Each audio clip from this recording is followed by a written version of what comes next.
বর্ষার আকাশে মেঘের গর্জন, তারপর বৃষ্টির বর্ষণ, সাথে নদীতে রূপালী ইলিশের আগমন।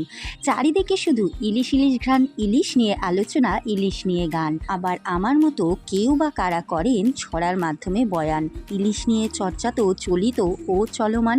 মোটির উপর বলা যায় বাংলা ও বাঙালি ইলিশের প্রতি যেন আলাদাই টান।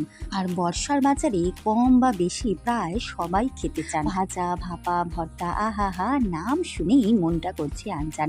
একে একে সব খেয়ে জুড়োই প্রাণ। আজকের রেসিপিতে আছে ইলিশে গুঁড়ি ভরা ইলিশ ভাজা। বাজার থেকে বাড়িতে হাজির ডিম সহ ইলিশ একেবারে তাজা। নুন হলুদে মেখে কড়াইতে ছাড়ি গরম সর্ষের তেলে মধ্যম আঁচে ইলিশ ভাজি।